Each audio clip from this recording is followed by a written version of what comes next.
Hello friends, welcome back to my channel PG nursing centre. I am Priyamvada Gauri. इस channel पर आपको nursing से related सारी जानकारी मिलेगी।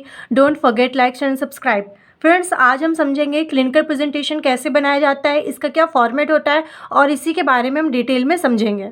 फ्रेंड्स, तो चलिए स्टार्ट करते हैं। ये मेरा क्लिनिकल प्रेजेंटेशन है जिसका टॉपिक है चिकनगुनिया। ओके, तो सबसे पहले फ्रंट पेज बनाते हैं, इसमें लिखते हैं क्लिनिकल प्रेजेंटेशन, फिर जो भी आपका टॉपिक है वो, उसके बाद सबमिटेड टू, सबमिटेड बाई, बाकी डेट वगैरह मेंशन करते हैं। ठीक है, उसके बाद आता है हमारा पेशेंट प्रोफाइल। ठीक है, पेशेंट प्रोफाइल में पूरा जो उसका आइडेंटिफिकेशन डाटा होता है ये सब लिखते हैं। ठीक है, आप अपने अकॉर्डिंग लिख सकते हैं, जो भी आपका पेशेंट है उसका जितना भी आइडेंटिफिकेशन डाटा है वो सब लिखते हैं। नेक्स्ट आ जाता है चीफ कंप्लेंट्स। ठीक है, चीफ कंप्लेंट्स के अंदर जो भी पेशेंट है वो जिस चीफ कंप्लेंट के साथ आपके हॉस्पिटल में आया है उनको यहाँ पे लिखते हैं। उसके बाद लिखते हैं प्रेजेंट मेडिकल हिस्ट्री, फिर पास्ट मेडिकल हिस्ट्री और प्रेजेंट सर्जिकल हिस्ट्री में ऐसे लिखते हैं there is no significant evidence of past medical history या प्रेजेंट सर्जिकल हिस्ट्री, क्योंकि कोई भी उसको सर्जरी नहीं हुई है। अगर सपोज दैट कोई सर्जरी हुई है तो आप वो सर्जरी भी मेंशन कर सकते हैं। ठीक है, क्योंकि उसके पास्ट में कोई सर्जरी हुई हो या अभी उसको कोई सर्जरी होने वाली हो तो वो आप मेंशन कर सकते हैं। ठीक है, नेक्स्ट लिखते हैं फैमिली हिस्ट्री। ठीक है, फैमिली हिस्ट्री में लिखते हैं कि वो किस टाइप की फैमिली से बिलोंग करता है। ठीक है, कोई उसको कम्युनिकेबल डिजीज उसकी फैमिली में है या नहीं है। उसके बाद लिखते हैं फैमिली कंपोजिशन। उसके बाद बनाते हैं फैमिली ट्री, की टर्म्स और उसका सोशियो इकोनॉमिक स्टेटस लिखते हैं। नेक्स्ट आ जाता है personal history, educational, physical examination में टोटल हेड टू एग्जामिनेशन करते हैं। फ्रेंड्स, ये पूरा फॉर्मेट होता है, ऐसा ही क्लिनिकल प्रेजेंटेशन हम बनाते हैं। फिजिकल एग्जामिनेशन में सबसे पहले जनरल अपीयरेंस लिखते हैं, उसके बाद एंथ्रोपोमेट्रिक मेजरमेंट लिखते हैं, उसके बाद वाइटल साइंस लिखते हैं कि पेशेंट के क्या क्या प्रेजेंट में वाइटल साइन है। उसके बाद स्किन एंड नेल्स लिखते हैं, फिर हेड एंड स्कैल्प का एग्जामिनेशन, आईज, ईयर, नोज, इन सब का पर्टिकुलर एग्जामिनेशन लिखते हैं जो भी हमारा पेशेंट है उसका। नेक्स्ट आ जाता है माउथ एंड फेरिंग्स का एग्जामिनेशन लिखते हैं, abdomen, back, extremities, chest and anus and rectum, इन सब का एग्जामिनेशन लिखते हैं। ओके, अब ये हमारा इतना सेम रहता है। उसके बाद क्लिनिकल प्रेजेंटेशन में मेन ये होता है, जो डिफरेंट होता है वो होता है डिजीज़ कंडीशन। यहाँ पे डिजीज़ कंडीशन लिखते हैं। डिजीज़ कंडीशन मतलब हमारी क्या disease condition, chikungunya. Suppose that आपकी कोई और डिजीज़ कंडीशन हो सकता है, डायबिटीज़ हो और डायरिया हो, कॉन्स्टिपेशन हो, कोई भी डिजीज़ कंडीशन हो, वो यहाँ पे सबसे पहले उसका डेफिनेशन लिखते हैं। उसके बाद कॉजेज में बुक पिक्चर लिखते हैं, पेशेंट पिक्चर। बुक पिक्चर का मतलब कि बुक में आप क्या दिया गया है, बुक में आपने क्या पढ़ा है, और पेशेंट पिक्चर में पेशेंट को क्या प्रॉब्लम है वो लिखते हैं। ओके, नेक्स्ट है क्लिनिकल मैनिफेस्टेशन का मतलब होता है साइन एंड सिम्टम्स। बुक में क्या क्या साइन एंड सिम्टम्स दिए गए हैं और पेशेंट पे आपने क्या क्या देखे ये लिखते हैं। उसका डायग्नोस्टिक इवैल्यूएशन में सेम बुक में क्या लिखा है और आपने उसका क्या किया है जब वो हॉस्पिटल में आया है, ये सब लिखते हैं। ठीक है, नेक्स्ट पेज में आ जाते हैं, हमारा मैनेजमेंट होता है कि बुक में क्या मैनेजमेंट दिया गया है और आपने उसका क्या मैनेजमेंट किया है, ये लिखते हैं। नेक्स्ट लैब इन्वेस्टिगेशन लिखते हैं, जो भी उसकी जांचें हुई होती हैं वो सबको यहाँ पे मेंशन करते हैं। नेक्स्ट बनाते हैं मेडिकेशन चार्ट। ओके, ये मेडिकेशन चार्ट है हमारा।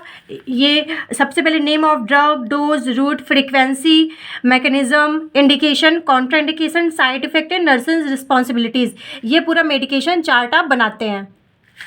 आई होप कि आपको ये फॉर्मेट समझ में आ रहा होगा। अगर फॉर्मेट में कोई भी प्रॉब्लम हो रही है तो आप कमेंट ज़रूर करें। ठीक है, फिर अब आ जाता है हमारा नर्सिंग डायग्नोसिस। नर्सिंग डायग्नोसिस पूरा हम लिखते हैं, जो भी डिजीज़ कंडीशन से रिलेटेड नर्सिंग डायग्नोसिस है उनको लिखते हैं। Acute pain related infection on the chest, इस टाइप के जितने भी नर्सिंग डायग्नोसिस हैं उनको हम बना देते हैं। ठीक है, उसके बाद आ जाता है हमारा नर्सिंग प्रोसेस। अब नर्सिंग डायग्नोसिस हम 8 से 9 लिखते हैं, उसको नर्सिंग प्रोसेस बनाते हैं। कम से कम नर्सिंग प्रोसेस एक क्लिनिकल प्रेजेंटेशन में 3 से 4 होने चाहिए। ठीक है, अब बाकी आपके टीचर्स जितना कहते हैं उतना आपको बनाना ही पड़ता है, वो रिक्वायरमेंट्स के ऊपर होता है। यहाँ पे हेडिंग होती है assessment, nursing diagnosis, goal, planning, regional, implementation and evaluation. Okay, assessment में सब्जेक्टिव डाटा होता है, ऑब्जेक्टिव डाटा होता है। सब्जेक्टिव जो पेशेंट बताता है, ऑब्जेक्टिव डाटा में जो हम ऑब्जर्व करते हैं वो होता है। नर्सिंग डायग्नोसिस जिस चीज़ से रिलेटेड है वो आप लिखते हैं। ठीक है, इसी तरीके से आप एक पूरा चार्ट टाइप का बना देते हैं। नेक्स्ट हमारा दूसरा नर्सिंग प्रोसेस है ये आप देख लीजिए, अगर आपका सेम टॉपिक पर है तो आप एज इट इज़ वीडियो को पॉज करके या स्क्रीनशॉट लेकर के बना सकते हैं, ठीक है। लेकिन अगर आपका कोई और टॉपिक है तो कुछ ही जैसे चीफ कंप्लेंट्स बदलेंगी, डिजीज़ कंडीशन बदल जाएंगी, बाकी सब कुछ तो सेम रहता है। तो अगर आपको एक बार इसका फॉर्मेट इसका अच्छे से समझ में आ गया तो फिर आपको आगे कोई दिक्कत नहीं होगी। नेक्स्ट आ जाता है हेल्थ एजुकेशन। हेल्थ एजुकेशन में मतलब पेशेंट को जो भी हम हेल्थ एजुकेशन देते हैं वो यहाँ पे मेंशन करते हैं, उसकी डाइट से रिलेटेड, हाइजीन से रिलेटेड, मेडिकेशन से related, follow up and prevention, जो जो भी हमको उसको गाइडेंस देना है, उसको जो जो भी समझाना है वो हम हेल्थ एजुकेशन में लिखते हैं। नेक्स्ट आ जाता है हमारा समरी। चिकनगुनिया की क्या समरी है वो हम लिख देते हैं। उसके बाद क्या कंक्लूजन निकला है वो हम लिखते हैं। उसके बाद लिखते हैं बिब्लियोग्राफी। बिब्लियोग्राफी का मतलब होता है जहाँ जिस सोर्स से आपने ये सारी चीज़ें कलेक्ट करी। जैसे सपोज डिजीज़ कंडीशन है तो आपने किसी बुक से ही लिया होगा, क्योंकि उसमें भी दिया हुआ है बुक पिक्चर और डेफिनेशन, इंट्रोडक्शन, तो आपने जिस सोर्स से लिया हो वह बुक मेंशन कर सकते हैं। तो ये हमारा होता है क्लिनिकल प्रेजेंटेशन। क्लिनिकल प्रेजेंटेशन मैं फ्रेंड्स आपको समझा देती हूँ, ये हमको प्रेजेंट करना होता है टीचर को, ठीक है। और बेसिक डिफरेंस जो होता है, इसी का नाम केस प्रेजेंटेशन है, इसी को क्लिनिकल प्रेजेंटेशन कहते हैं। कुछ भी हो ये सेम होता है, ठीक है। क्लिनिकल प्रेजेंटेशन या केस प्रेजेंटेशन दोनों सेम होता है, लेकिन केस स्टडी अलग होता है, उसका फॉर्मेट थोड़ा सा चेंज हो जाता है। उसमें डिजीज़ कंडीशन के साथ साथ जो भी बॉडी रिलेटेड मतलब कि जो ऑर्गन से रिलेटेड डिजीज़ कंडीशन है उसकी हमको एनाटॉमी और फिजियोलॉजी भी लिखनी होती है। तो केस स्टडी में वो डिफरेंट हो जाता है, ठीक है।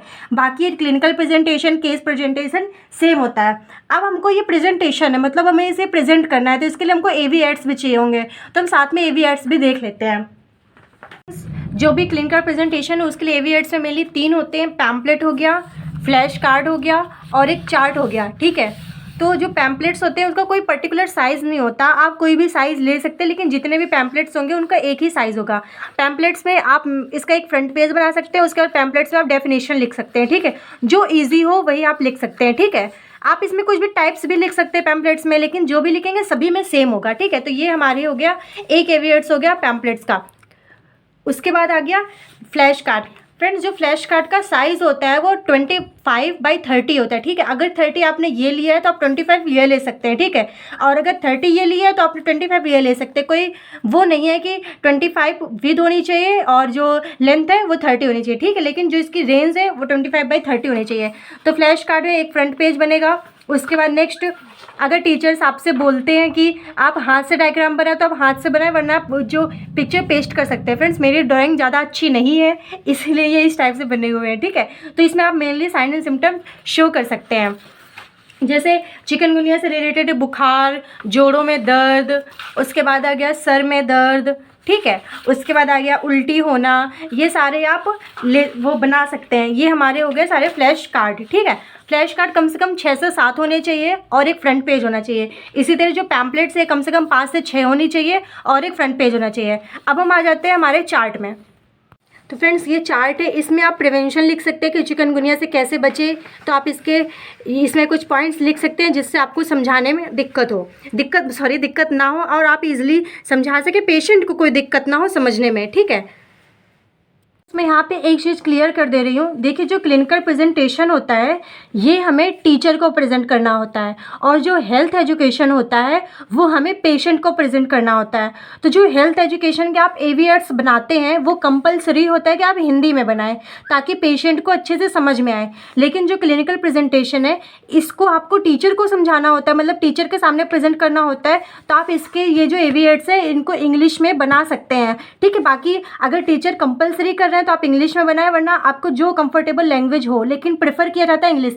लेकिन मैंने हिंदी में बनाया है, मतलब कोई इतनी प्रॉब्लम नहीं है, लेकिन आप एक बार कंफर्म कर लें टीचर से कि इनको इंग्लिश में बनाना है कि हिंदी में, क्योंकि मोस्टली बोला जाता है क्लिनिकल प्रेजेंटेशन के जितने AV एड्स है वो इंग्लिश में बने हो। जैसे पैम्पलेट्स है ये इंग्लिश में डेफिनेशन है या जो भी लिखा हुआ है वो इंग्लिश में होना चाहिए। फ्लैश कार्ड है ये भी इंग्लिश में होना चाहिए और जो चार्ट है वो भी इंग्लिश में होना चाहिए। मैंने तो हिंदी में बनाया, लेकिन मैं आपको क्लियर कर दे रही हूँ ताकि आपको कोई प्रॉब्लम ना हो, ठीक है। तो जो क्लिनिकल प्रेजेंटेशन है वो उसके जितने भी सारे AV एड्स है वो इंग्लिश में होंगे, और जो हेल्थ एजुकेशन होता है उसके जितने भी AV एड्स होंगे वो हिंदी में होंगे, ठीक है। फ्रेंड्स आई होप कि आपको ये वीडियो समझ में आया होगा और हेल्पफुल रहा हो। अगर आपको इससे थोड़ी सी भी जानकारी मिली हो, नॉलेज मिली हो, थोड़ा सा भी फॉर्मेट समझ में आया हो तो आप कमेंट ज़रूर करें।